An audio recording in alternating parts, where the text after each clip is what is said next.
Jeta dhe veprimtaria e Marie Kaletës, morgjeshës që me rrëfimin e saj përloti Papa Franceskun, është përmbledhur në një libër me autor Franu Kullin.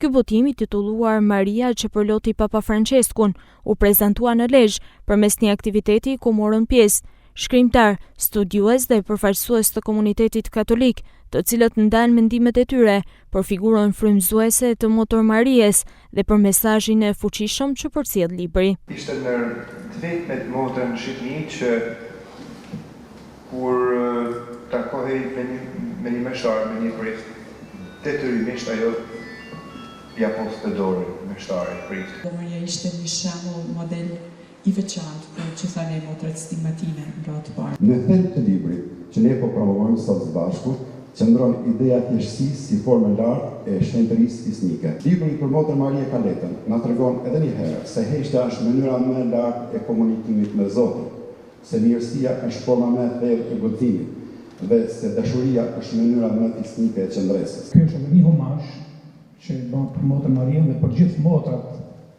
të cilat ne zbuluam si shoqëri shqiptare, për një herë është mund të thush me Nën Terezën, me Mari Tucin dhe me Motor Marien që është vërtet edhe ajo një shkëlqyes.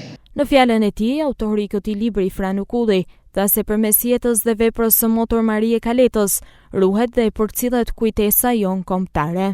Unë jam përpjek që duke të rrëll kujtime për te fëmijëve edhe të tjerëve, jam përpjek që këtë libër ta kaloj cakun e një libri të shtëpisë, për thamë.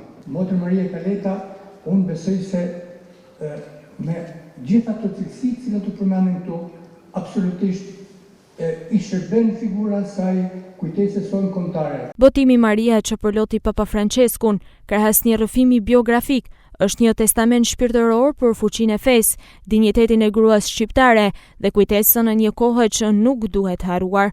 E konsideruar si martire e gjallë e fesë, Motor Maria Kaleta ishte ndër të paktat morgesha që i mbijetoi komunizmit, e mbajti fenë në fshehtësi, duke mbajtur mbi shpatulla frikën e sistemit. Liria e besimit i dha jetë morgeshës katolike, teksa Papa e dekoroi si martire të gjallë të fesë.